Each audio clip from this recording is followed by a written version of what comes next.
तुम न केवल भयभीत हो, तुम भय से भी भयभीत हो, इसलिए तुम मिटाना चाहते हो। तुम मिटा ना सकोगे।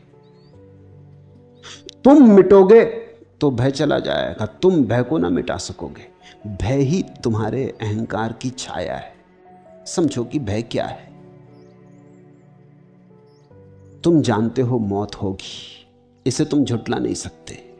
रोज कोई मरता है, हर मरने वाले में तुम्हारी ही मरने की खबर आती। जब भी कोई अर्थी निकलती, तुम्हारी ही अर्थी निकलती। और जब भी कोई चिता जलती, तुम्हारी ही चिता जलती। कैसे भुलाओगे? तुम जानते हो कि तुम भी मरोगे। जन्म गए तो मरोगे तो ही। ये देह तो मरण सैया पर धरी है, ये तो चढ़ी है चिता पर, ये तो तुम रोज मरते जा रहे हो। भयभीत कैसे ना होगे? ये डर तो खाएगा, ये तो घबराएगा कि मौत करीब आ रही, पता नहीं कब आ जाए, कभी भी आ जाए, किसी भी क्षण आ सकती। इस जीवन में एक ही चीज निश्चित है, मृत्यु, और तो कुछ निश्चित नहीं है। इस निश्चित मृत्यु से तुम घबराओगे कैसे ना? घबराओगे तो ही। ये बिल्कुल स्वाभाविक है। तुमने शरीर को समझ लिया मैं, तो मौत होने वाली, मौत होगी तो भय होगा। तुमने मन को समझ लिया मैं, और मन तो शरीर से भी ज्यादा अस्थिर है। क्षण भर भी वही नहीं रहता, बदलते ही जाता है। पानी की धार है, अभी कुछ। सुबह प्रेम से भरा था, दोपहर घृणा से भर गया। अभी अभी श्रद्धा उमग रही थी, अभी अभी अश्रद्धा पैदा हो गई। अभी अभी बड़ी करुणा दर्शा रहे थे, अभी अभी क्रोध में आ गए। अभी जिसके लिए मरने को तैयार थे, अभी उसको मारने को तत्पर हो गए। ये मन तो भरोसे का नहीं है, ये तो बिल्कुल कपरा है, ये तो पानी की लहर है। इस पे तो खींचो कुछ, खिंचता नहीं, मिट जाता है। इस मन के साथ तुमने अपने को एक समझा है, क्षण भंगुर मन के साथ तुमने अपने को एक समझा। मृत्यु के मुख में चले जा रहे शरीर के साथ तुमने अपने को एक समझा। तुम भयभीत कैसे ना होगे? और तुम पूछते हो भय से छुटकारा कैसे हो? भय स्वाभाविक है। भय तुम्हारे भ्रांत तादात्म्य की छाया है। जिस दिन तुम जानोगे कि मैं शरीर नहीं, मैं मन नहीं, उसी दिन तुम जानोगे कि भय गया। लेकिन उस दिन तुम यह भी जानोगे कि मैं भी नहीं, न शरीर में हूं न मन में हूं। तब जो शेष रह जाता, वहां तो मैं खोजे भी मिलता नहीं, वहां तो मैं की कोई धारणा ही नहीं बनती। मैं तो पैदा ही तादात्म्य से होता है। किसी चीज से जुड़ जाओ तो मैं पैदा होता है। शरीर से जुड़ जाओ तो मैं, मन से जुड़ जाओ तो मैं, धन से जुड़ जाओ तो मैं, धर्म से जुड़ जाओ तो मैं, कहीं भी जोड़ लो अपने को तो मैं। जब सब जोड़ छूट गए तो मैं बचता नहीं। तब भीतर रह जाता है शून्य स्वभाव। उस शून्य स्वभाव में कोई भय की रेखा भी पैदा नहीं होती। तो तुम पूछते हो कि भय से कैसे छुटकारा हो? नहीं, भय से छुटकारे की चेष्टा ना करो, भय को समझो कि भय क्यों है। छुटकारे के तो तुम उपाय कर ही रहे हो। तो कोई भगवान के चरणों को पकड़े पड़ा है कि हे प्रभु बचाओ, तुम्हारी शरण आया हूं, लेकिन भय के कारण ही पड़ा है। तुम भगवान को याद ही करते हो जब तुम भयभीत हो जाते हो। एक नाव डूबी डूबी हो रही थी और मुल्ला नसरुद्दीन और उसका मित्र दोनों कप रहे हैं। नसरुद्दीन का मित्र घुटने टेक के बैठ गया, नमाज पढ़ने लगा। उसने कहा, हे अल्लाह, हे परमपिता, अगर तूने मुझे बचा लिया तो मैं अब कभी भी शराब ना पीऊंगा। अगर तूने मुझे आज बचा लिया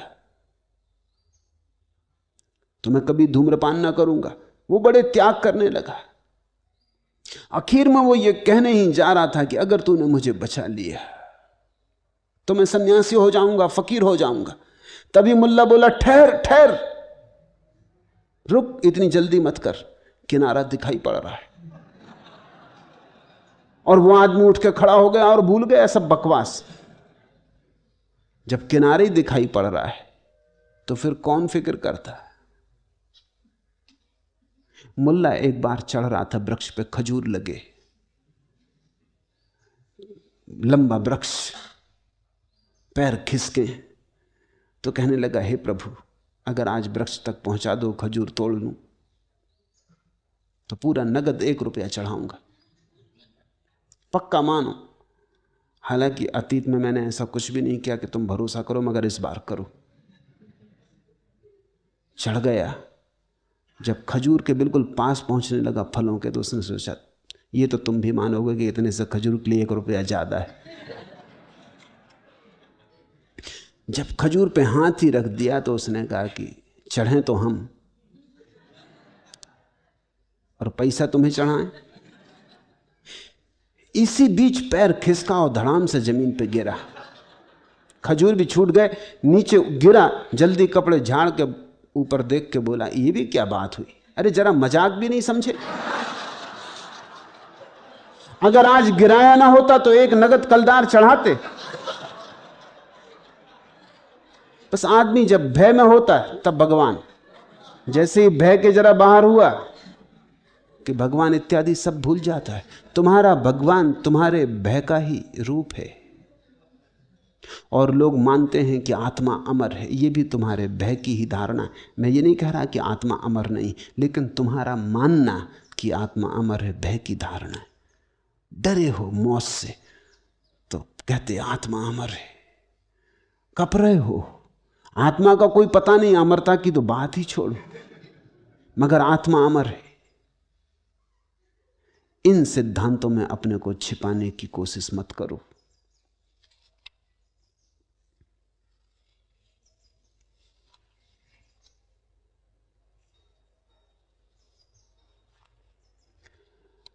भय से मुक्ति संभव है भय को जानने के द्वारा।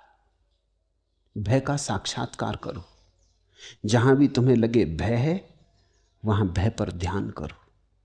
समझने की कोशिश करो क्यों है, कहां है, किस कोने में छिपा, मन के किस अचेतन में बैठा, कहां से उठता ये धुआं, क्यों उठता। जिन मित्र ने पूछा है, मुझे लगता है उन्होंने भय का कभी साक्षात्कार नहीं किया। भय ने उन्हें पंगु कर दिया है। तुम इस पंगुता को तोड़ो। जब भय लगे बैठ के शांति से ध्यानपूर्वक भय को पहचानो कहां है। लगता है शरीर मर जाएगा, तो शरीर तो मरना ही है, इसमें भय की क्या बात, ये तो होना ही है, इसमें भय करने से प्रयोजन क्या है। सुकरात मरता था, एक शिष्य ने पूछा आप भयभीत नहीं है? तो सुकरात ने आंख खोली और उसने कहा भय, 2 ही संभावनाएं हैं, या तो जैसा नास्तिक कहते हैं कि मैं मर जाऊंगा, बिल्कुल मर जाऊंगा, कुछ भी ना बचेगा। जब कुछ बचेगा ही नहीं तो भय किसका, किसको होगा? बात खत्म हो गई। सुकरात ना रहा, खत्म हो गई बात। रह के भी क्या करना था? इतने दिन रहे तो भी क्या कर लिया? जन्म के पहले भी नहीं थे तब तो कोई तकलीफ नहीं थी, मौत के बाद फिर नहीं हो जाएंगे तो तकलीफ क्या है? तुमसे मैं पूछता हूं, जन्म के पहले तुम नहीं थे, अगर नास्तिक सही है तो जन्म के पहले तुम नहीं थे, कौन सी तकलीफ थी नहीं होने में? कोई याद आती तकलीफ? जन्म के पहले की कोई तकलीफ याद है? जब थे ही नहीं तो तकलीफ कैसी? जब कोई था ही नहीं तो तकलीफ किसको? मरने के बाद फिर नहीं हो गए, तब घबराना क्या है? फिर वैसे ही हो गए जैसे जन्म के पहले थे, ऐसे ही समझो। तो सुकरात ने कहा अगर नास्तिक सही हैं कि आत्मा समाप्त हो जाएगी मृत्यु में, कुछ भी ना बचेगा, तो भय क्या? जैसे जन्म के पहले नहीं थे वैसे फिर नहीं हो गए, बात खत्म हो गई, आई गई हो गई, एक लहर उठी खो गई। या हो सकता है आस्तिक सही हो। अगर आस्तिक सही है और आत्मा बचेगी तो फिर भय कैसा? शरीर ही गया, हम तो बचे ही रहे, हम तो शरीर थे ही नहीं। तो सुकरात ने कहा 2 ही संभावनाएं हैं, या तो आस्तिक सही हो या नास्तिक सही हो। और सुकरात बड़ा हिम्मत का आदमी, वो ये भी नहीं कहता कि मैं मानता हूं इसमें कौन सही है, वो कहता मुझे कुछ पता नहीं। मगर भय कैसा? 2 में से कोई एक ही ठीक हो सकता है, दोनों हालत में भय व्यर्थ है।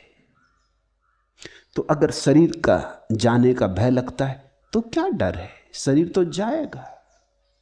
एक फकीर के 2 बेटे थे, मर गए एक दुर्घटना में। जब वो फकीर घर आया नमाज पढ़ के मस्जिद से, तो उसकी पत्नी ने कहा पहले तुम भोजन कर लो, फिर तुम्हें एक बात कहनी। उसने भोजन कर लिया, लेकिन वो बार बार पूछने लगा बेटे कहाँ हैं, क्योंकि उनको बेटे से बड़ा लगाव था, जुड़वां बेटे थे। और कहने लगा कि वो सदा मस्जिद पहुंच जाते थे, आज मस्जिद भी नहीं पहुंचे, बात क्या? पत्नी ने कहा पीछे बताऊंगी, आप पहले भोजन कर लें। उसने भोजन कर लिया, हाथ पैर धो के बैठ गया। तो उसने कहा दूसरे कमरे में आए, लेकिन पहले एक बात कहनी। 20 साल पहले एक आदमी कुछ हीरे जवाहरात मेरे पास रख गया था अमानत के तौर पर, आज वापस मांगने आया, तो मैं उसे लौटा दूं? तो फकीर ने कहा ये भी कोई पूछने की बात है? जो उसकी है चीज उसे लौटा दो, इसमें मेरे पूछने के लिए रुकने की जरूरत ही ना थी। तुमने लौटाए क्यों ना? क्या कुछ मन में बेईमानी आ गई? उसने कहा बस फिर ठीक है, अंदर आए। उसने चादर उठा दी, दोनों लड़के मुर्दा पड़े थे। फकीर तो सन्नाटे में आ गया, लेकिन तब समझा बात। 20 साल पहले दोनों पैदा हुए थे, जिसने दिया था वो आज वापस ले गया। हंसने लगा। उसने पत्नी से कहा तूने ठीक किया, तूने ये बात मुझसे ठीक ही पूछी। और फिर देख मजे की बात, 20 साल पहले ये दोनों जब पैदा नहीं हुए थे तब भी सब ठीक था, अब ये दोनों चले गए तो गलत होने का क्या कारण है? तब भी तो हम मजे में थे जब ये नहीं थे। जैसे तब थे वैसे अब होंगे। एक सपना था, देखा और टूट गया। तो अगर शरीर के कारण भय लगता है तो ये शरीर तो जाएगा, इसे बचाने का कोई उपाय नहीं। अगर मन के कारण भय लगता है तो मन तो तुम हो ही नहीं, थोड़े जागो, ध्यान करो, होश से भरो। जैसे जैसे जागने लगोगे, चैतन्य की ज्योति जलने लगेगी, शरीर मन से अलग होने लगोगे, वैसे वैसे भय विसर्जित हो जाएगा। लेकिन तुम भय के खिलाफ मत लड़ो। खिलाफ लड़ोगे तो तुम भीतर तो कपते ही रहोगे, हालत उल्टी बनी रहेगी।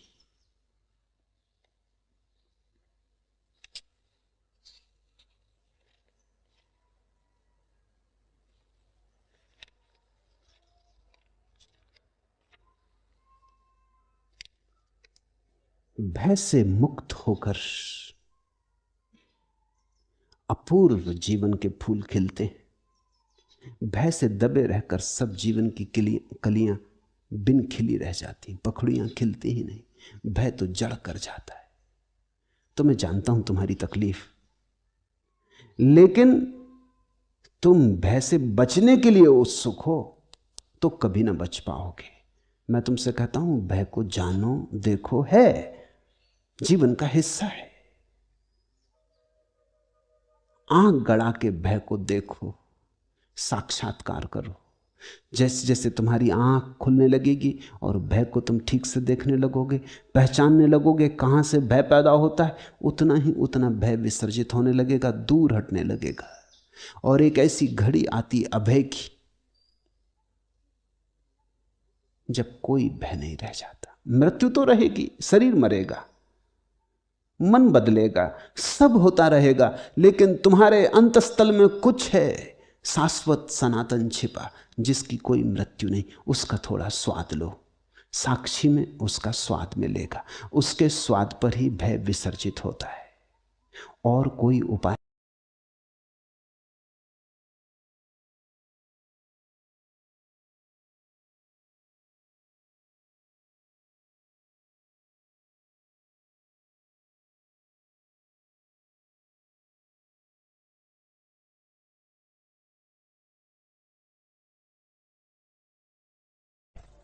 भगवान श्री अर्थ तो कमाया, पर शुरुआत ही गलत हो गई। कोई 6-7 साल का ही था जब काम वासना सक्रिय हो गई, और 10 से 36 की उम्र तक इस कदर वीर स्खलित किया कि कोई हिसाब नहीं। और यह भी बता दूं कि केवल 7 महीने ही मां के गर्भ में रहकर मैं बाहर आ गया था। आपका स्वभाव कल से बेचैन है। जब वह वीर न बचा सका तब प्रज्ञा कैसे पैदा हो? तभी तो मूढ़ हूं और बिना जाने जानने का दावा करता हूं। संन्यास लेकर भी पलायन ही कर रहा हूं। क्रोध और अहंकार से बुरी तरह ग्रसित हूं। बस चमड़ी मांसी बढ़ा है। स्वभाव खुद कर कर के हार गया प्रभु, अब आप ही कुछ करें।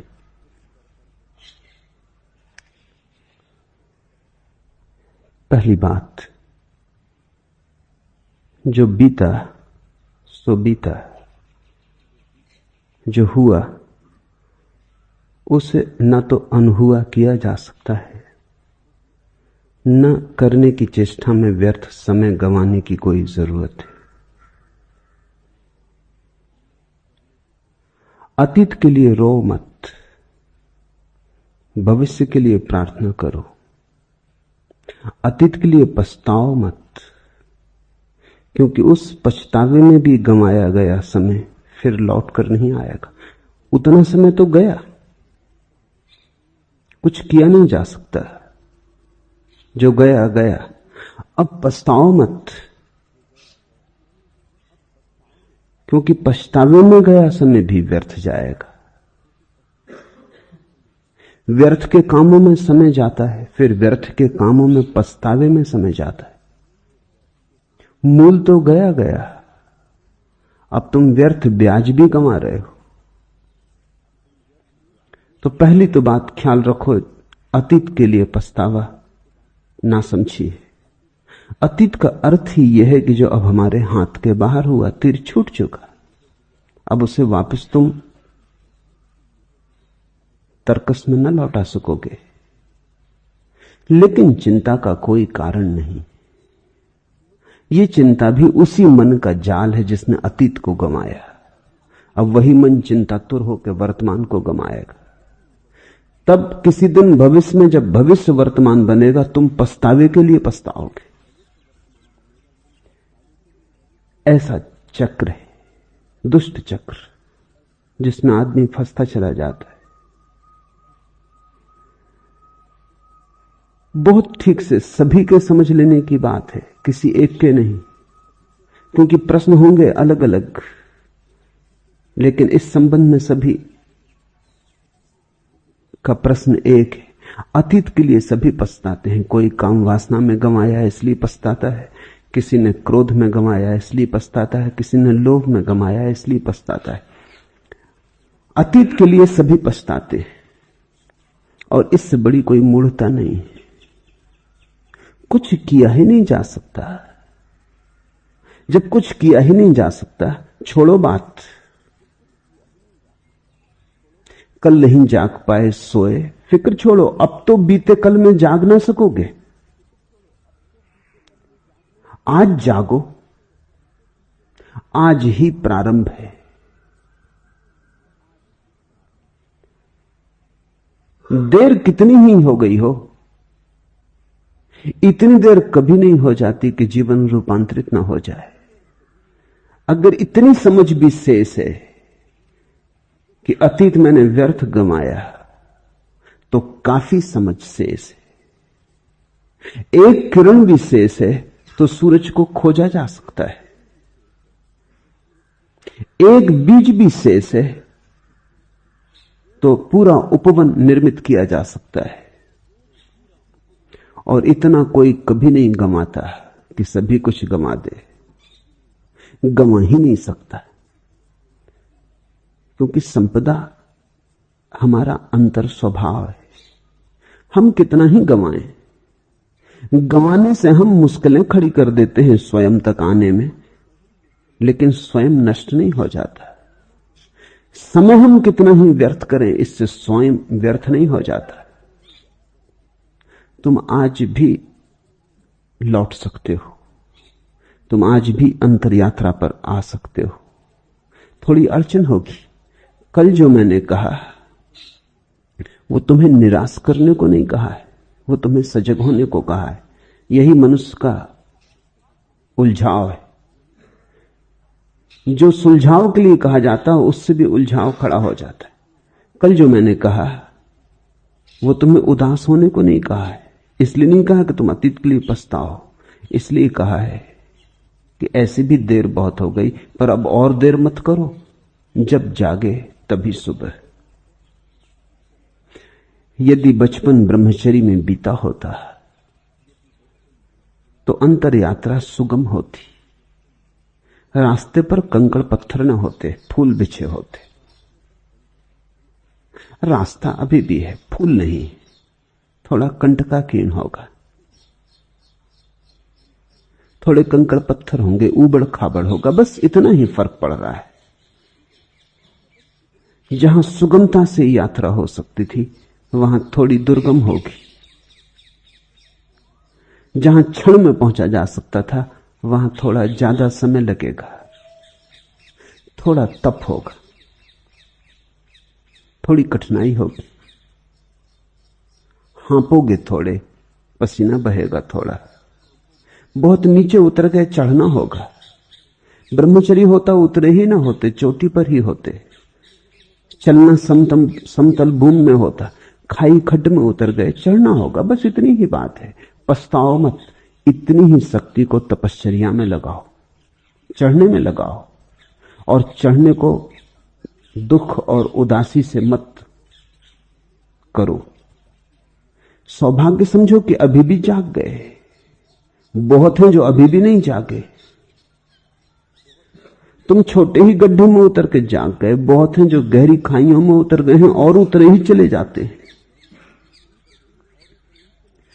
सदा जीवन का विधायक रूप देखो ताकि तुम उदास ना हो जाओ, क्योंकि जो उदास है उसके पैरों में पत्थर बन जाते, क्योंकि जो निराश है वो थक के बैठ जाता है। और मैं कई लोगों को जानता हूं जो मंजिल के सामने ही थक के बैठ गए।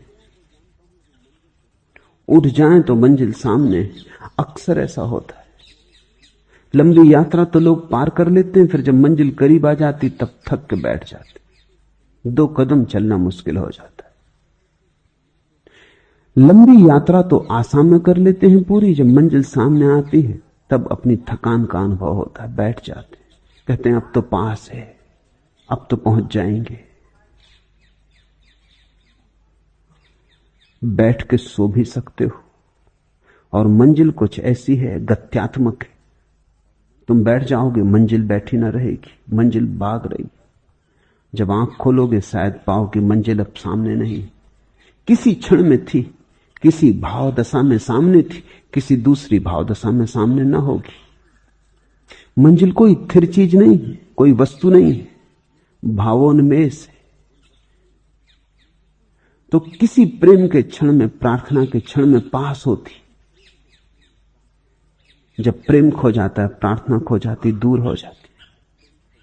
दूरी और पास होना तुम्हारे मन की अवस्थाओं पर निर्भर है। जब मन बिल्कुल नहीं होता तो तुम मंजिल के भीतर होते हो, तुम भवन के भीतर होते हो, मंदिर के भीतर होते हो। जो गया गया, चिंता का कोई भी कारण नहीं। सभी ने गंवाया है, तुमने अकेले थोड़ी गंवाया। सभी भटके, तुम अकेले थोड़ी ही भटके हो। शायद भटकाव भी जरूरी था, शायद वही भटकाव तुम्हें मेरे पास ले आया है। इसे मैं कहता हूं जीवन को विधायक ढंग से देखने की दृष्टि।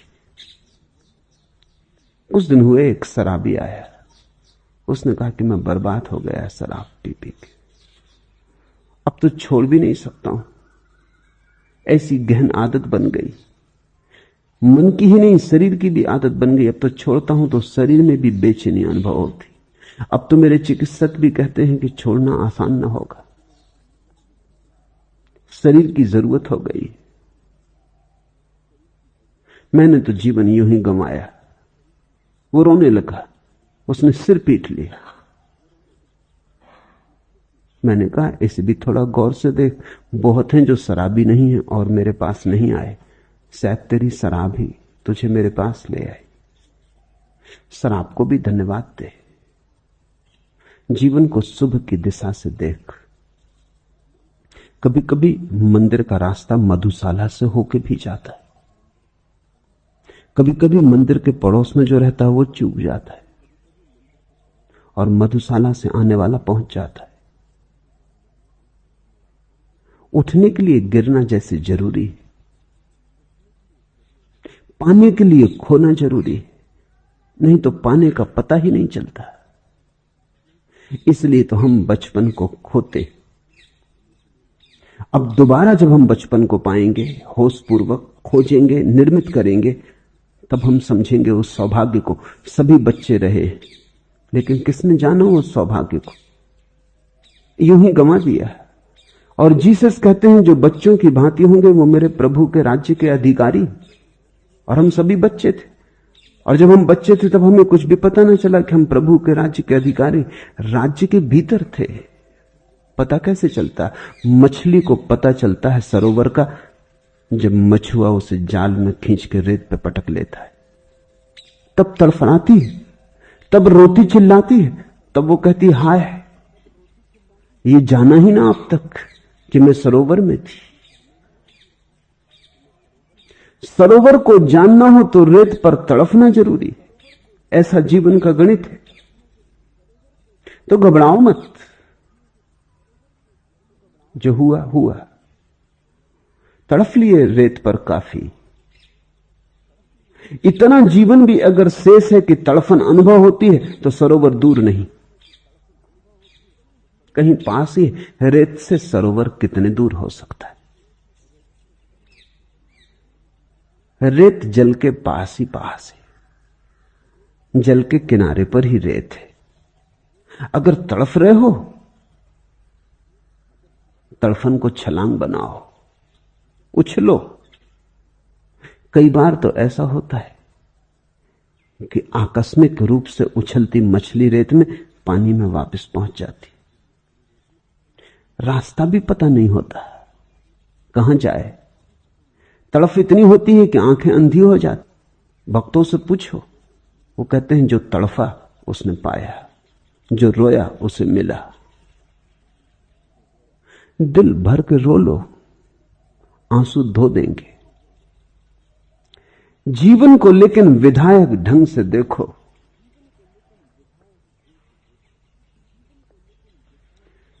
चल रहा है पर पहुंचना लक्ष्य पर इसका अनिश्चित। कर्म कर भी कर्म फल से यदि रहा यह पांथ वंचित। विश्व तो उस पर हंसेगा, खूब भूला खूब भटका, किंतु गाय पंक्तियां दो वह करेगा धैर्य संचित। व्यर्थ जीवन की रटन क्या, दो नयन मेरी प्रतीक्षा में खड़े। यही श्रद्धा है कि परमात्मा तुम्हारी बाट जोहता है। कितने ही दूर चले गए, सत्य तुम्हारी प्रतीक्षा करता है। तुम ही नहीं खोज रहे हो, परमात्मा भी तुम्हें अंधेरे में खोज रहा है। जीसस ने कहा है, गड़रिया आता है सांझ सूरज के ढले, अपनी गाड़रों को संभालता हुआ, भेड़ों को संभालता हुआ, अचानक पाता है एक खो गई। सबको छोड़ देता है, वहीं उस एक की तलाश में निकल जाता है। उस अंधेरी रात में सब कुछ छोड़ जाता है, असहाय, उस एक की खोज में निकल जाता है जो भटक गई। और जब उसे पा लेता है तो उसे कंधे पर रख के लौटता है। ठीक कहा, जान के कहा। पता है जीसस को जो वो कह रहे हैं, किंतु गाय पंक्तियां दो वह करेगा धैर्य संचित। व्यर्थ जीवन की रटन क्या, दो नैन मेरी प्रतीक्षा में खड़े। जो गया गया, व्यर्थ था, व्यर्थ सही, पर कोई तुम्हारी प्रतीक्षा करता है। तुम ही नहीं खोजते, परमात्मा भी खोजता है। अगर तुम ही खोजते और वो न खोजता तो मिलना हो ही नहीं सकता था। मिलना कहीं एक तरफा हुआ। हाथ दो ताली से ताली हाथ दो हाथों से बजती। तुम अकेले ही ताली बजाते होते हो, परमात्मा का हाथ उत्सुक न होता, ताली बजने वाली नहीं थी। ताली बहुत बार बजी, उसका हाथ भी आतुर है, उतना ही जितना तुम्हारा। पंथ जीवन का चुनौती दे रहा है हर कदम पर, आखिरी मंजिल नहीं होती कहीं भी दृष्टिगोचर। धूल से लद स्वेद से सिंच हो गई है देह भारी, कौन सा विश्वास मुझको खींचता जाता निरंतर। पंथ क्या, पथ की थकन क्या, स्वेद कण क्या, दो नयन मेरी प्रतीक्षा में खड़े। मत देखो धूल जो राह पर इकट्ठी हो गई, मत गिनो सूल जो राह पर मिले। नजरें उठाओ, दो नयन मेरी प्रतीक्षा में खड़े। भक्त की भाषा बोलो तो भगवान तुम्हारी प्रतीक्षा कर रहा है। ज्ञानी की भाषा बोलो, सत्य आतुर है अनावृत होने को। जैसे दुल्हन आतुर है, आए दुल्हा उठाए घूंघट।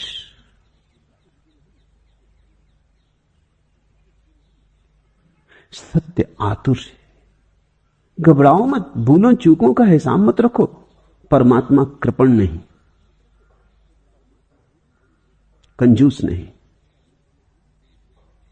पंडितों ने पुरोहितों ने तुमसे कितना ही कहा हो कि वो तुम्हारे पापों का हिसाब रखेगा, मैं तुमसे कहता हूं वो पापों का हिसाब रख ही नहीं सकता।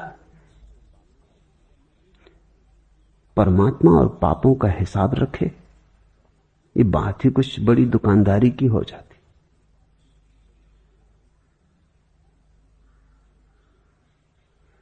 तुम कितने ही भटको भूलो, तुम कितने ही अंधकार में निकल जाओ, उसका हाथ तुम्हें खोज ही रहा है। इसलिए विधायक दृष्टि को पकड़ो। पहली बात, जो हुआ हुआ। समझो कि देखा था एक दुख स्वप्न, इससे ज्यादा है भी नहीं तुम्हारी जिंदगी। ब्रह्मचर्य भी एक मधुर स्वप्न है। ब्रह्मचर्य भी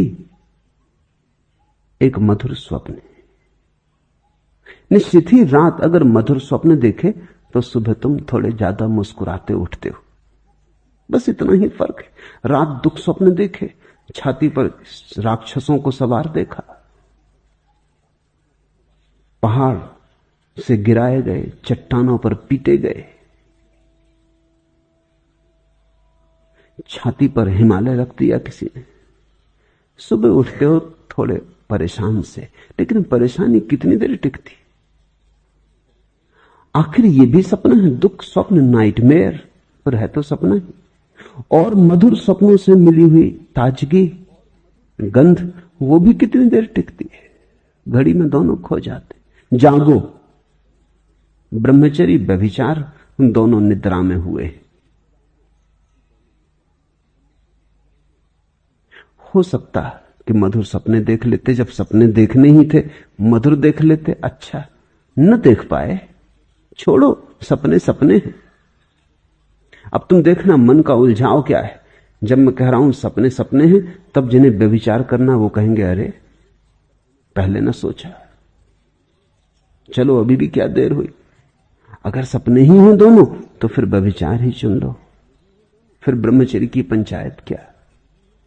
कल मैंने तुमसे कहा था अगर ब्रह्मचर्य हो सत्य के पास आना सुगम हो जाएगा। तो तुमने सोचा बड़े पाप किए, व्यभिचार किया, बड़े भोग में डूबे रहे, तो तुम थके मांदे, उदास, धूल सने, परेशान, व्यथित आ गए। कल मैंने कहा था यदि बच्चे ब्रह्मचर्य में पल सके तो उन्हें संसार का अनुभव प्रगाढ़ होगा। ब्रह्मचर्य की पृष्ठभूमि में जीवन की सारी रेखाएं साफ उभर आएंगी। तुम्हें उदास करने को न कहा था। अब तुम तो बच्चे हो नहीं सकते, इस जन्म में तो नहीं, अगले जन्म में होगे। अगर न जागे तो होना ही पड़ेगा, ख्याल रखना। खैर, अगले जन्म में तुम शायद भूल ही जाओगे, क्योंकि होश से मरोगे इसकी संभावना बहुत कम। तो तुम्हारे बच्चे होंगे, कम से कम उनका ख्याल रखना।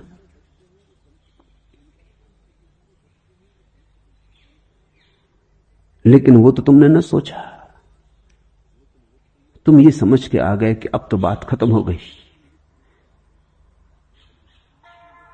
अब तो प्रज्ञा का जन्म कैसे होगा।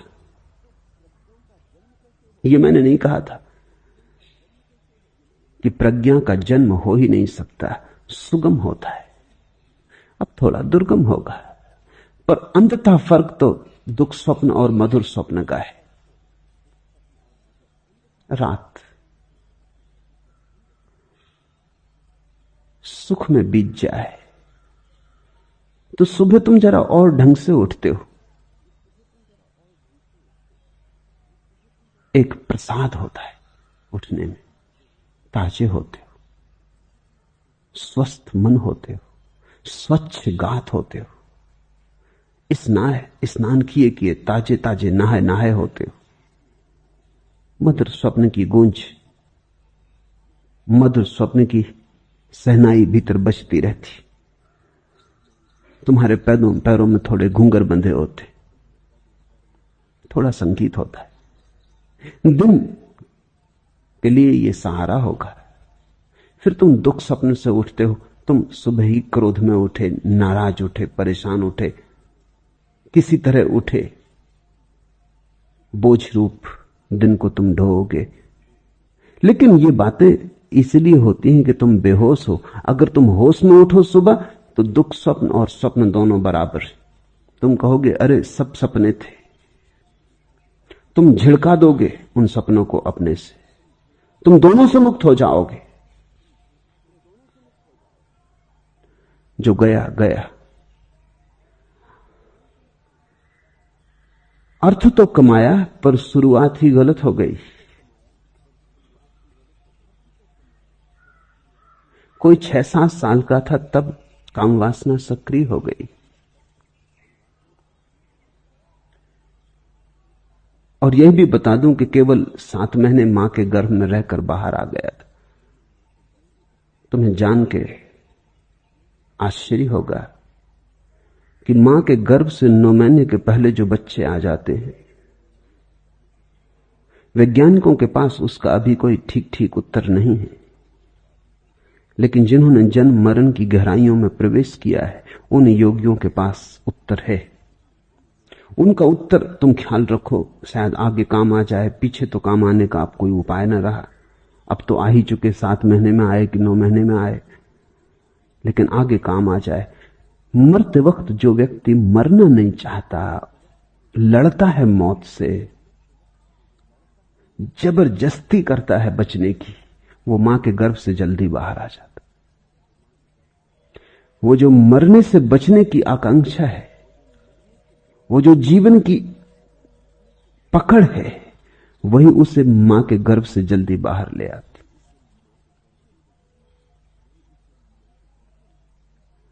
अगर मरते वक्त कोई शांत मन, स्वीकार भाव से मरे, मौत को अंगीकार करके मरे, अगर खूब अंगीकार करके मरे, तो वो ठीक समय पर पैदा होता है। कोई जल्दबाजी नहीं। उसकी मृत्यु भी शांत समय पर होती, उसका जन्म भी शांत और समय पर होता है।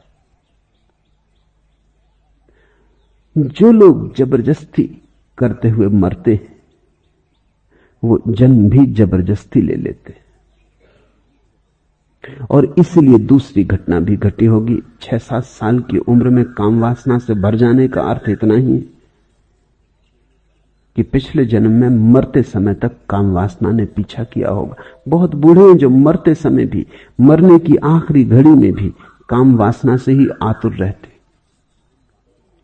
उस समय भी उनको काम ही घेरे रहता है। राम नाम सत्य, ये तो दूसरे कहते हैं जब वो मर जाते, वे खुद नहीं कह पाते। उनके लिए तो काम नाम सत्य है, वही भीतर धुन गूंजती रहती। तो चाहते हैं कि 2 दिन और मिल जाते जीने के, तो और भोग लेते, थोड़े पाप और कर लेते। एक आदमी मर रहा था, धर्मगुरु को बुला गया। धर्मगुरु ने कहा, आप तो पछता लो, अब तो ये आखिरी सांस का वक्त आ गया। उसने कहा, पछता ही रहा हूं, और क्या कर रहा हूं। धर्मगुरु ने कहा, पछता रहे हो तुम, और पछता रहे हो? क्योंकि वो जाहिर आदमी था, कभी मंदिर न गया, कभी शास्त्र न छुआ, कभी सत्संग में बैठा नहीं, पछता रहा है। मरते दम तक भोग में ही लिप्त था। उसने कहा, तुम और पछता रहा? उसने कहा, हां पछता रहा हूं, लेकिन तुम गलत मत समझना, मैं उन पापों के लिए पछता रहा हूं जो कर न पाया। कर ही लेता, अब पछता रहा हूं, आखिरी घड़ी आ गई, समय ना बचा। और तुम जैसे मूढ़ों की बातों में पड़ के मैं कई पाप न कर पाया, सोच सोच के रह गया। करूं न करूं, अब ये मौत आ गई, अब कौन उत्तर देगा? लोग पछताते मरते हैं कि कर ना पाए, और थोड़ा धन कमा लेते, और किसी स्त्री से प्रेम रचा लेते, और किसी पुरुष को पा लेते, और कोई पद पर पहुंच जाते। बस ऐसा ही गोरख धंधा मन में होता है। राम का नाम उठ ही नहीं पाता, काम ही घेरे रहता है। तो अगर काम वासना मरते वक्त बुरी तरह घेरे रहे तो दूसरे जन्म में बड़े जल्दी आ जाएगी। हम अपना जीवन अपने हाथों निर्मित करते हैं, जो हम मांगते हैं मिल जाता है, यही यहां उपद्रव है। सोच समझ के मांगना, जो मांगोगे मिल जाएगा, जो मांगोगे वो मिल ही जाता है, क्योंकि तुम ही बीज बोते हो, फिर तुम ही फसल काट लेते हो। मरते वक्त अगर काम वासना रही तो अगले जन्म में जल्दी ही काम वासना के बीज पक जाएंगे। अगर मरते वक्त राम की याद रही और काम का कोई भाव ना रहा तो अगले जन्म में ब्रह्मचर्य आसान हो जाए। राम के भाव में डूबा जो मरता है, उसने काम के बीज को दग्ध करने के लिए बड़ा उपाय कर लिया, वो देर तक ब्रह्मचर्य में जी सकेगा। इसी आधार पर तो हम जब कोई मर जाता है तो उसकी अर्थी के आसपास राम नाम सत्य कहते हैं। इसी आधार पर तो गंगा जल उसके मुंह में डालते हैं। वो खुद तो ना कर पाए, वो तो शराब में रहे, गंगा जल जचा नहीं। वो खुद तो नाम ना ले पाए, मरते आदमी के कान में हम गायत्री पढ़ते हैं, मंत्र जाप करते हैं, नमोकार का उच्चार करते हैं, मरते आदमी के। ये जो जीवन में उन्हें करना था ये दूसरे कर रहे हैं, ये औपचारिक हो गया। लेकिन कभी ऐसा था कि ये औपचारिक नहीं भी था, और किन्हीं के जीवन में अभी भी नहीं। तब इसमें एक संगति है। एक आदमी जो खुद अपने जीवन में मंत्रोच्चारों में डूबा रहा, जिसने मंत्रों का संगीत अनुभव किया, अब मर रहा है। अब खुद के जिह्वा शिथिल हो गई, अब खुद के ओंठ उच्चार नहीं कर पाते। वो किसी और से कहता है तुम उच्चार करो, मैं तो अपने ही मौसम में मरना चाहता हूं। अब वो किसी और से कहता है कि तुम गाओ गुनगुनाओ, अब मेरी तो सामर्थ्य गुनगुनाने की ना रही, अब मैं तो डूबा जाता हूं। लेकिन डूबते क्षण आखिरी बात जो मेरे कान में पड़े वो मेरा ही संगीत हो, वो मेरा ही प्रभु स्मरण हो। जीवन भर गंगा से नाता जोड़े रहा। गंगा यानी पवित्रता, गंगा यानी सुचिता, गंगा यानी जीवन का कुंवारापन। जीवन भर गंगा से साथ जोड़े रहा। मरते वक्त कहता अब मैं तो जाता हूं, अब मेरे हाथ तो शिथिल हुए जाते, लेकिन जाते जाते आखिरी स्वाद मेरे मुंह में, मेरे ओंठों पर गंगा का हो, क्योंकि जो आखिरी स्वाद है वही पहला स्वाद बन जाएगा। ये गंगा की याददाश्त में ही डूबूं, ताकि जब फिर आंख खुले, फिर नया जन्म हो, फिर जीवन की कली खिले और फूल बने, तो मैं गंगा से भरा ही बाहर आऊं। तुम इससे छोटा छोटा सा प्रयोग करके देखो। रात सोते समय जो तुम्हारा आखिरी विचार हो उसका ख्याल कर लो, तुम पाओगे सुबह जागते वक्त वही तुम्हारा पहला विचार होगा, ठीक वही होगा। अगर तुम रात धन की सोचते सोचते सो गए हो तो तुम सुबह धन की सोचते सोचते उठोगे। अगर रात तुम किसी चिंता में दबे दबे सो गए हो तो उसी चिंता में सुबह तुम उठोगे। रात भर भी वो चिंता तुम्हारे आसपास सरकती रहेगी, उसकी हवा बहती रहेगी, उसका वातावरण बना रहेगा। तुम्हारे कमरे में चिंता का आवास रहेगा, तुम सोए रहोगे, चिंता तुम्हारे चारों तरफ गिलाफ की तरह लिपटी रहेगी। वो प्रतीक्षा करेगी कि जागो तो मैं हाजिर हूं सेवा के लिए। अभी तुम बेहोश हो गए हो, ठीक है, मैं राह देखूंगी। लगाव है तुम्हारा इतना, जाए भी कैसे। सुबह उठते ही तुम उसे द्वार पर खड़ा पाओगे। इसे थोड़ा विचार करना, खोजना, प्रयोग करना ठीक यही जीवन के विराट पर भी लागू है। मरते वक्त जो आखिरी विचार होगा वो जन्मते वक्त पहला विचार होगा। इसलिए हर बच्चा एक जैसा पैदा नहीं होता, क्योंकि हर आदमी एक जैसा मरता नहीं। यहां जिंदगी ही अलग अलग नहीं, मौत भी अलग अलग है। यहां व्यक्तित्व इतना महत्वपूर्ण है। यहां तुम अपनी छाप मौत पर भी छोड़ जाते हो। जिंदगी पर तो छोड़ते ही हो, तुम्हारे हस्ताक्षर होते हैं जिंदगी पर मौत पर भी छोड़ते हो। मौत जैसी सूक्ष्म चीज भी तुम्हारे हस्ताक्षरों को ले लेती है। हर आदमी अलग ढंग से मरता है। एक ज़ेन फकीर मर रहा था। उसने अपने शिष्यों से पूछा, सुनो जी, तुमने कभी किसी आदमी को खड़े खड़े मरते देखा? उनमें से एक ने कहा, देखा तो नहीं, लेकिन सुना है कि कभी एक फकीर खड़े खड़े मर गया। क्यों, क्या बात है?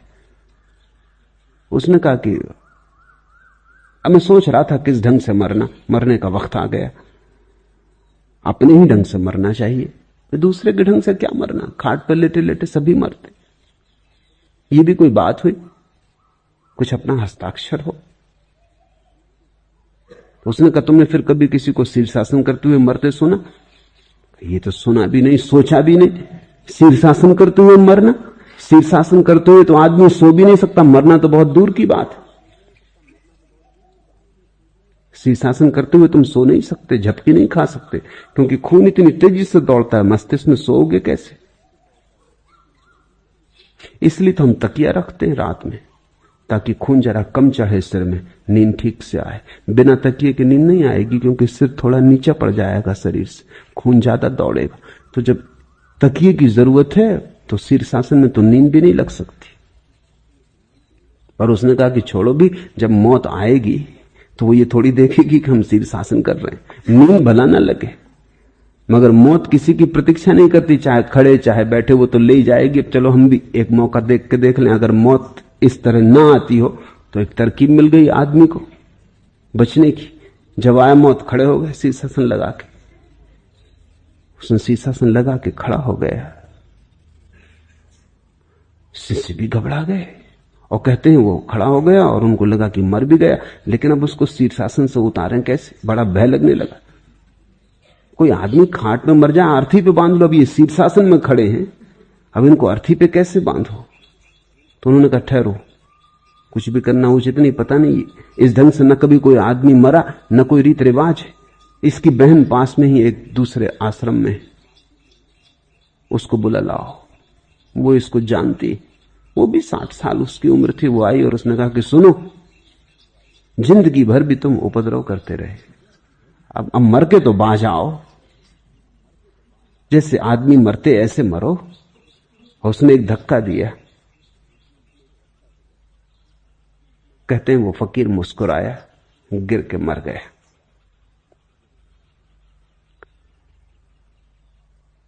हर आदमी की मौत भी अगर तुम बहुत गौर से देखो तो उसमें तुम विशिष्टता पाओगे।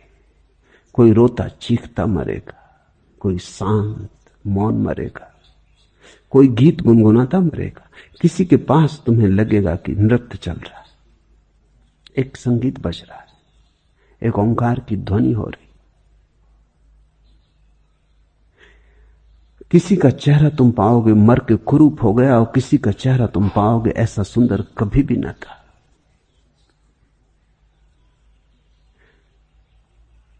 हम जो भी करते हैं वो वैसा ही पृथक पृथक होता है जैसे हमारे अंगूठों के चिन्ह पृथक पृथक होते हैं।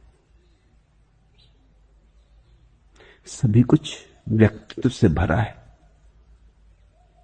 तो मरते वक्त अगर मरने की बिल्कुल आकांक्षा न थी और जीवन तुमसे जबरदस्ती छीना गया और तुम जीवन को पकड़ना चाहते थे, तो मां के पेट से जल्दी पैदा हो जाओगे। अगर मरते वक्त काम वासना ने मन को पकड़े ही रखा, राम का उच्चार चाहा भी तो भी न हो सका। और ध्यान रखना, काम वासना का उच्चार मृत्यु के क्षण में 100 में से 99 लोगों को पकड़ लेता है। उसका कारण भी है, वो कारण भी तुम ख्याल में ले लो। मृत्यु और काम एक दूसरे के विपरीत है। जन्म होता है काम से और मृत्यु से अंत होता है जन्म का। तो जन्म है यानी काम, जिस ऊर्जा को जन्म में काम वासना मुक्त करती है, मृत्यु में वही ऊर्जा सिकुड़ती है और नष्ट होती है। स्वभावतः काम वासना मृत्यु को अपना दुश्मन मानती है। इसलिए तो कामी पुरुष बूढ़ा नहीं होना चाहता, सदा जवान रहना चाहता। कामी स्त्री अपनी उम्र झूठी बताने लगती।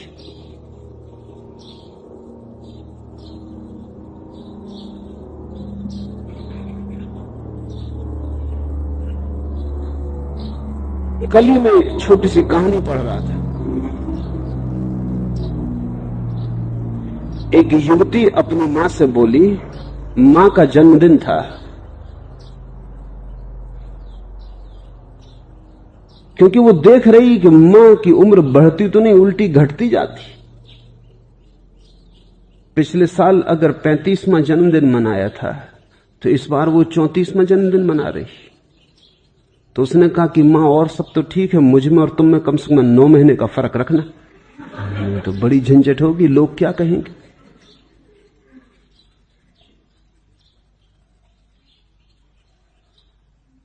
स्त्रियों की उम्र ठहर जाती है कहीं ना कहीं, फिर वो 2-2 साल 3-3 साल में 1-1 साल बढ़ती, बड़ी झिझक के बढ़ती, बड़ी मुश्किल से बढ़ती।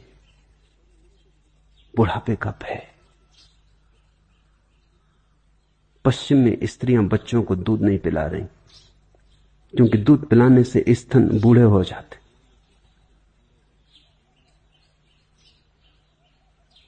पश्चिम में स्त्रियां मां बनने में जरा भी उत्सुक नहीं रह गई, क्योंकि बच्चों को जन्म देने का मतलब है अपनी मौत को पास बुलाना।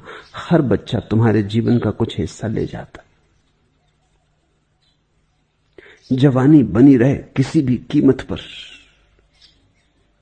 काम वासना बुढ़ापे से भयभीत है, क्योंकि फिर बुढ़ापे का जब कदम उठ गया तो फिर मौत ज्यादा दूर नहीं।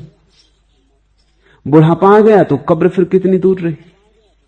मरघट के द्वार पर तो आ ही गए, अब ज्यादा देर न लगेगी।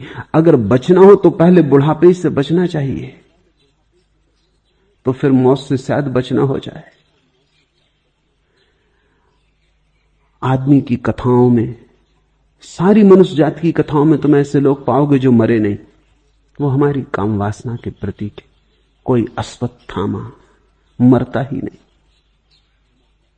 कोई आल्हा ऊदल मरते ही नहीं। सारी दुनिया में ऐसी कथाएं हैं कि कोई व्यक्ति जिए ही चला जाता।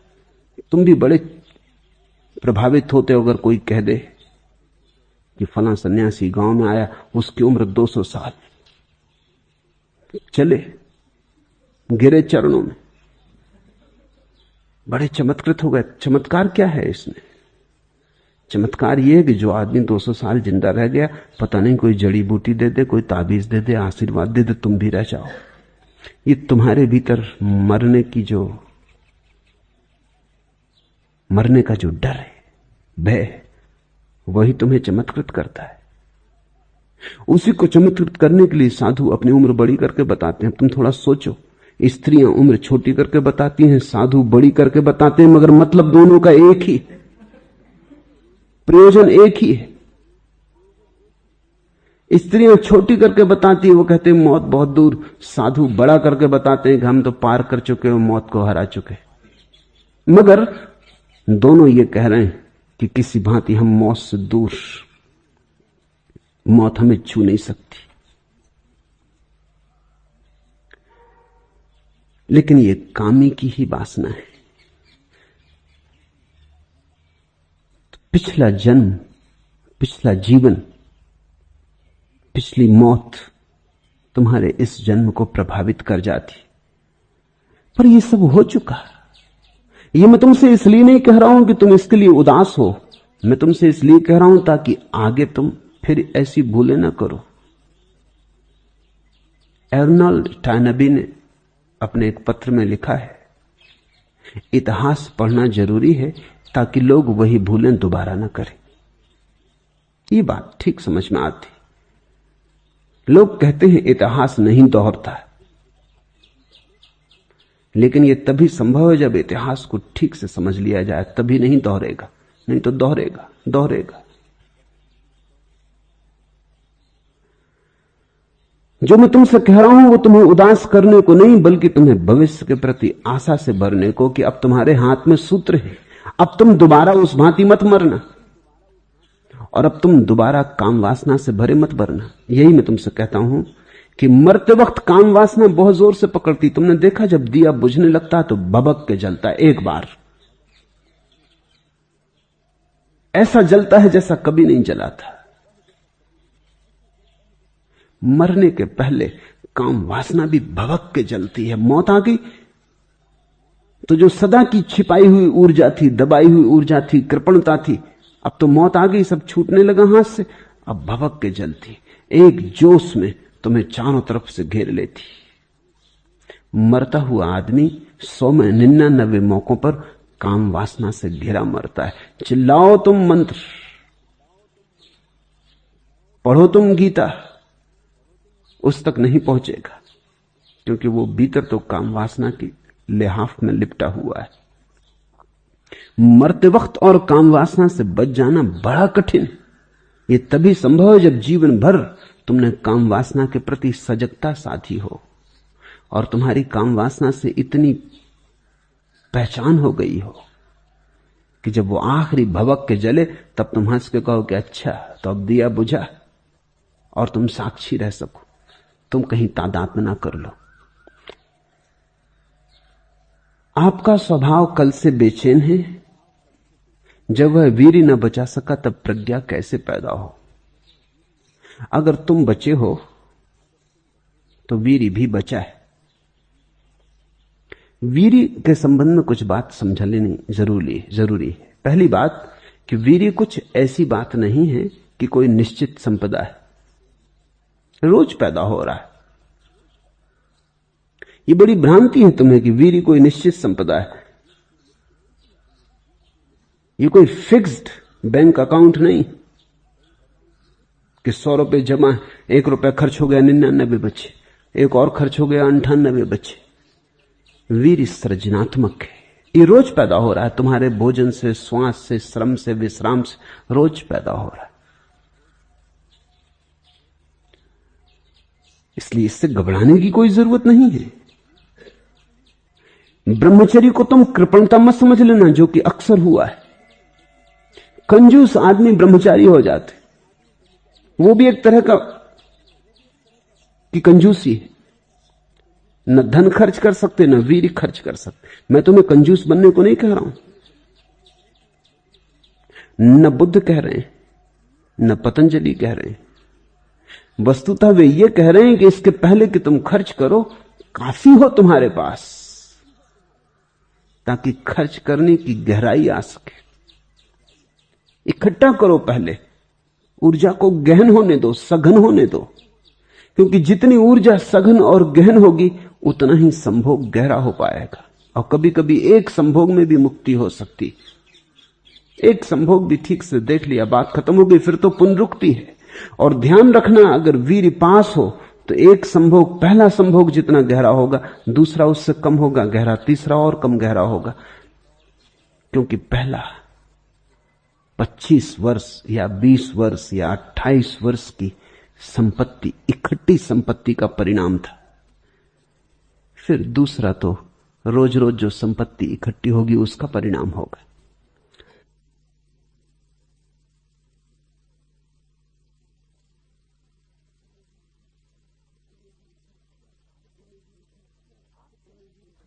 आज तुमने वीर खर्च किया, फिर 24 घंटे पर बात पैदा हो जाएगा। लेकिन ये रोजमर्रा का पैदा होने वाला वीरी है। इससे तुम वो गहरा अनुभव न पा सकोगे जो ब्रह्मचारी पाता है। इसलिए ये मत सोचो कि वीर खत्म हो गया, आप क्या करें। वीर आज भी पैदा हो रहा है, रोज पैदा हो रहा है। वीर तो तुम्हारा जीवन है।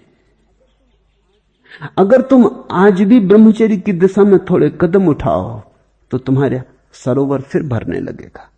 जीवन का दान अनंत है, जीवन कृपण नहीं है।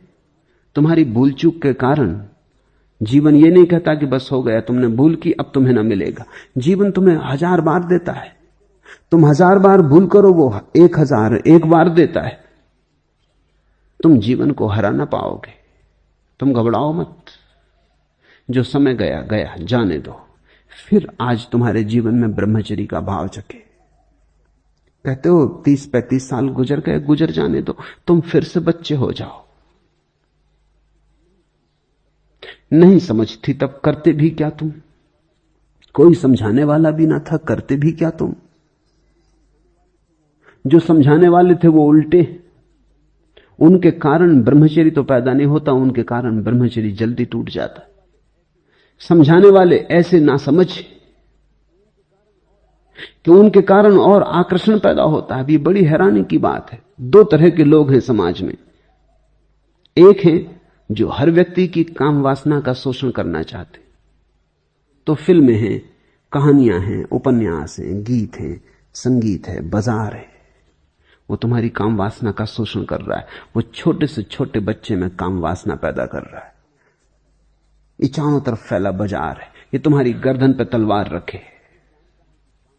ये जानता है कि काम वासना बड़ी गहरी है, इसलिए हर चीज को काम वासना से बेचो। कार बेचनी है, कार अकेली नहीं बिकती, नग्न स्त्री उस पर उसके साथ होनी चाहिए खड़ी। मैंने सुना है कि दूर अमेरिका में पहाड़ों में रहने वाले एक आदमी को एक कैटलॉग मिल गया। अमेरिका में कैटलॉग यानी गीता। लोग कैटलॉग ही पढ़ते, वही खास अध्ययन का विषय। कौन कौन सी चीजें बाजार में बिक रही हैं, विज्ञापन, इस सब का। वो गरीब आदमी ने कभी कैटलॉग देखा नहीं था, उसने देखा तो बड़ा चकित हुआ। उसने एक स्त्री को देखा कैटलॉग में, बड़ी सुंदर और दाम बहुत कम। वो बड़ा हैरान हुआ। कुल $3, ये कोई 25-30 रुपए। उसने कहा इतनी सस्ती मिल रही। उसने फौरन ऑर्डर किया। फिर उसने बड़ी प्रतीक्षा की, क्योंकि लिखा था कि 3 सप्ताह के भीतर पोस्ट ऑफिस में पूछ लेना। वो फिर पोस्ट ऑफिस गया, दूर था गांव से, पास के नगर में था। वहां गया, उसकी पार्सल मौजूद थी। वो पार्सल देख कर और चौंका। पार्सल बड़ी छोटी थी। इतनी बड़ी औरत इतनी सी पार्सल में समा गई। चमत्कार पे चमत्कार हो रहा है। एक तो 25 रुपए में। उसने पूछा पोस्ट मास्टर को कि मुझे शक है, जो चीज मैंने बुलाई है नहीं इसमें, ये धोखाधड़ी, मेरे 25 रुपए मुफ्त जाएंगे। मैं जान लेना चाहता हूं। उसने कहा तूने बुलाया क्या? तो वो जरा शर्माया। अब उसने कहा अब आपसे क्या छिपाना। ने एक स्त्री बुलाई। स्त्री? कहां तुमने पढ़ा कि 25 रुपए में स्त्री मिलती? और अभी तक तो इंतजाम नहीं हुआ वीपीपी से भेजने का। और तरह से मिलती, 25 में भी मिलती, मगर वीपीपी से तुम भी बड़े खोजी हो। उसने कैटलॉग निकाला अपने बैग में से, कही देख लो। वो एक हैंडबैग का विज्ञापन था। हैंडबैग लिए स्त्री खड़ी थी।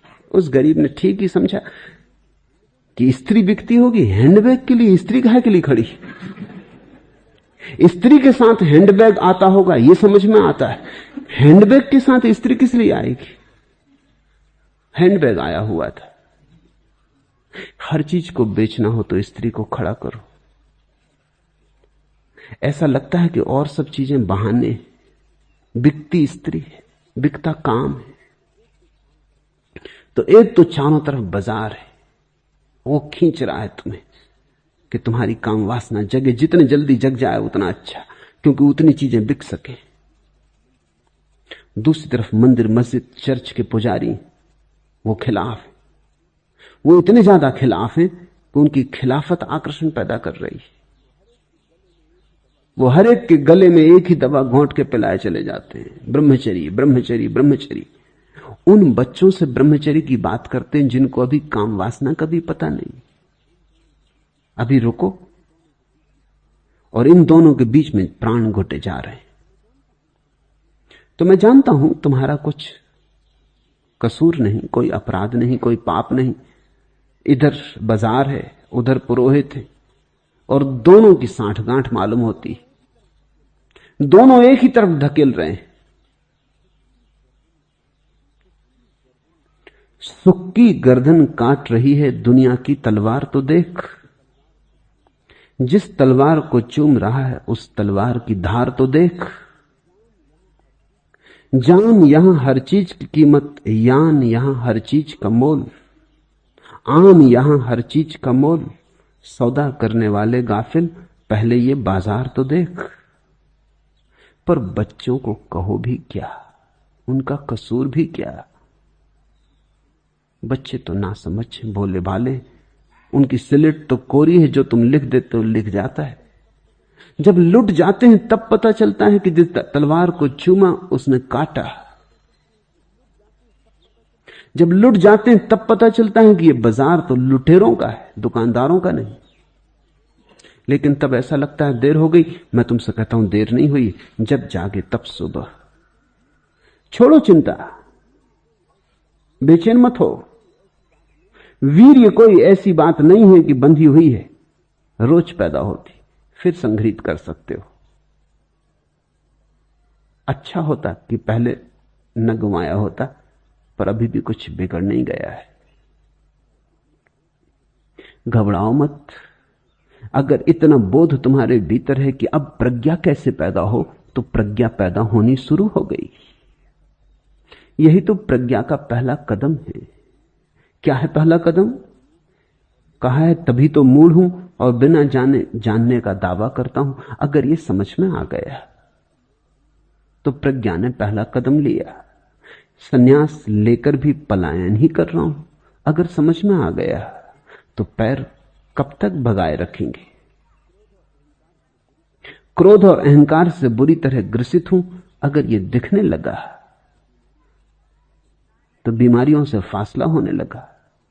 बस चमड़ी मानसी बढ़ाए, जिसे यह समझ में आ गया उसकी प्रज्ञा के बढ़ने का क्षण आ गया।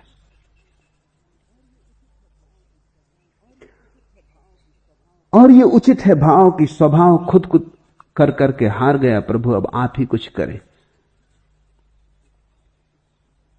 इस भाव को प्रार्थना बनने दो, इस असहाय भाव को पूजा बनने दो।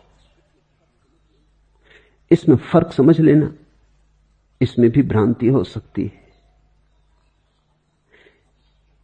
असहाय अवस्था से उठा हुआ यह भाव तुम्हें मुक्त कर सकता है, लेकिन निराशा से उठा हुआ यही भाव तुम्हें बर्बाद कर सकता है।